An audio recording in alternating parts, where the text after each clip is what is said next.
Olá, bom dia, graça e paz, né? Eu sou Nilson, amigo de Jesus, faço parte do projeto do Instituto Jesus Cristo e temos o privilégio, né, nessa semana de compartilharmos com você essas devocionais, né, como nós temos tratado aqui cada manhã, o caminho, né, o livro O Caminho do Stanley Jones. Tem sido assim um momento muito precioso. Eu estou em São Paulo, capital, e daqui nós temos esse privilégio de participar com você deste momento. A devocional de hoje, ela está lá no livro O Caminho, a devocional na semana 35, sexta-feira. E o título dessa devocional, né, é bem sugestivo. Ele diz: Eu posso suportar isso. E você? Eu posso suportar isso. E você? O salmo que ele nos coloca como referência para a devocional é o Salmo 42, versículo de número 1 até o versículo 7, que diz assim: Salmo 42, de 1 a 7. Como a corça anseia por águas correntes, a minha alma anseia por ti, ó Deus. A minha alma tem sede de Deus, do Deus vivo. Quando poderei entrar para apresentar-me a Deus? As minhas lágrimas têm sido meu alimento dia e noite. Pois me perguntam o tempo todo: onde está o seu Deus? Quando me lembro dessas coisas, choro angustiado, pois eu costumava ir com o cortejo conduzindo-o à casa de Deus, com cantos de alegria e ação de graças em meio à multidão que festejava. Por que está tão triste, ó minha alma? Por que se perturba dentro de mim? Põe a sua esperança em Deus, pois eu ainda o louvarei. Ele é o meu Salvador, o meu Deus. A minha alma está profundamente triste. Por isso de ti me lembro desde as terras do Jordão, das alturas do Hermon, desde o monte Mizar. Um abismo chama outro abismo a rugir das tuas cachoeiras. Todas as tuas ondas e vagalhões se abateram sobre mim. Como falamos na devocional, eu posso suportar isso e você. Vamos ler aqui no nosso livro, né, O Caminho. Alguém perguntou a uma mulher que estava acamada havia 8 meses como ela se sentia. Como ela se sentia 8 meses acamada? A resposta foi esta: eu tenho dores nas costas, na cabeça e nos braços, mas fora isso, estou bem. Perceba bem o que essa mulher falou. Eu tenho dores nas costas, na cabeça e nos braços, mas fora isso, estou bem. Em outras palavras, se você tem uma parte do corpo com dor, pense nas que não doem. Se você tem uma tristeza, olhe para as suas alegrias. O evangelista William Steider conta que certa vez o porteiro de um trem pediu que levasse um soldado cego até a casa dele.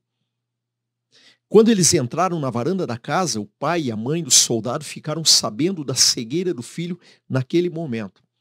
A mãe começou a chorar. O pai ficou em estado de choque e abalado. Porém, o rapaz de cabeça erguida disse: eu posso suportar. O pai, ao se recuperar, disse: filho, se você pode suportar, nós também podemos. Eles tiveram a mesma atitude. A ferrugem consome o metal, enquanto os golpes do martelo o endurecem. A ferrugem de uma vida continuamente plácida e sem aflições pode consumir o seu espírito, mas as marteladas da aflição podem deixá-lo mais resistente. Paulo nos fala da tristeza divina. A tristeza é divina se você... A tristeza é divina se levar você. A tristeza é divina se levar você a um melhor caráter e uma melhor contribuição. Mas essa tristeza divina só provém do que Paulo chama de a tristeza segundo Deus. Se o ressentimento, a autopiedade e a queixa guiarem a sua dor, você será levado à frustração.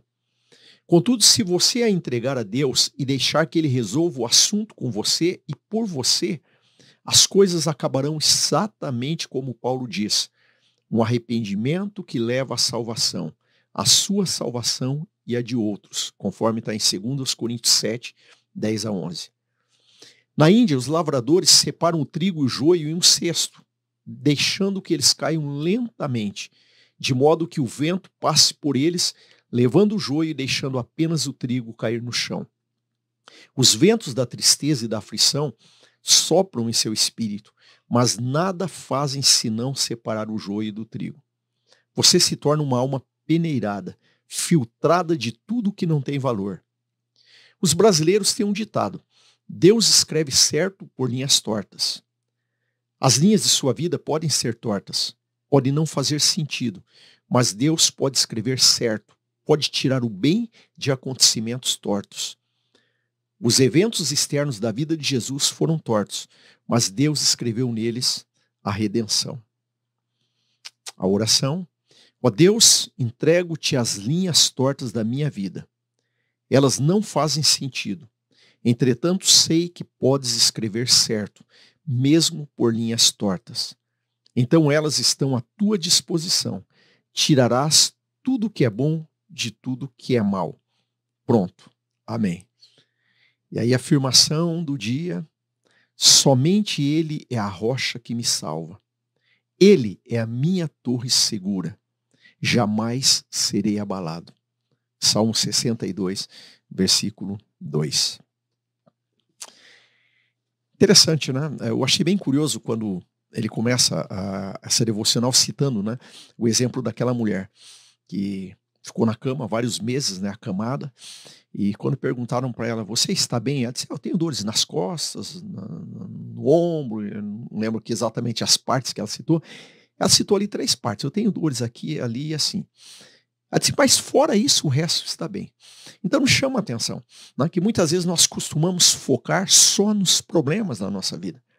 Nós costumamos focar os nossos olhos nos problemas, quando na verdade nós temos que focar os nossos olhos em tudo de bom que Deus já fez e que Deus tem feito, né? Em todo o restante, né? No caso dela, todo o restante do corpo que estava bem. Quando nós pensamos, né, nesse texto, eu estou aqui me lembrando, né, de o pastor Carlos Macorde, né, que sempre coloca para a gente lá, quando ele dá o curso A Vida que Satisfaz, ele sempre coloca aquela figura, né, de que quando você acorda de manhã, você olha na sua frente, né, e você tem na sua frente os problemas. Então você pode ficar olhando para os problemas, você pode ficar olhando para eles. Mas o que você tem que fazer? Você tem que fazer o seguinte: você tem que vir e inverter, colocar Cristo na frente dos problemas. Aí quando você olha para Cristo, os problemas somem. Mas se eu fizer isso aqui, ó, de manhã, eu ficar olhando os problemas, eles assumem o controle. Mas se eu inverter e colocar Cristo na frente, então os problemas, eles praticamente desaparecem. Por quê?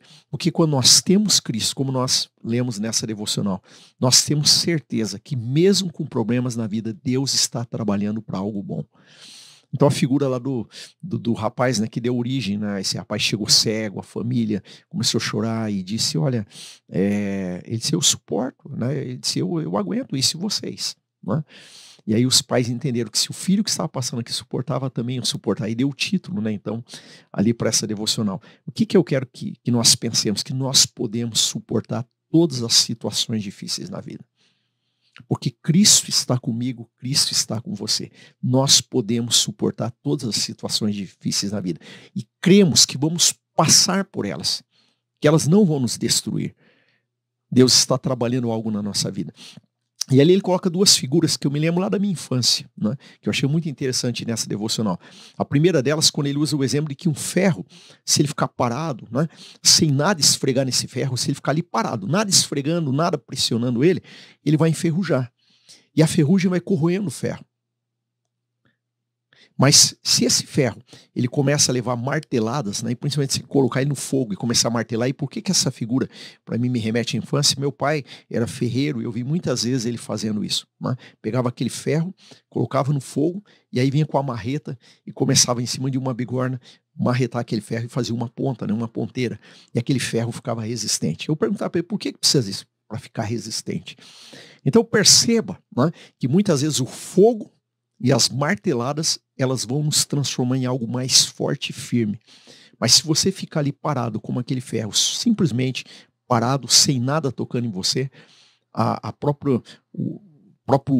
o ar que está em torno ali, né, toda essa vida que está em torno vai gerando uma ferrugem, vai corroendo. Então, quando você tiver apertos, quando você passar pelo fogo, né, não desanime. Deus está te fazendo mais forte. E aí, aquele outro exemplo que ele citou lá, né, que o pessoal na Índia colocava de um cesto para o outro, eu me lembro também da minha infância, é quando muitas vezes você recolhia ali, pensamos, por exemplo, um arroz ou algo assim lá em casa, né?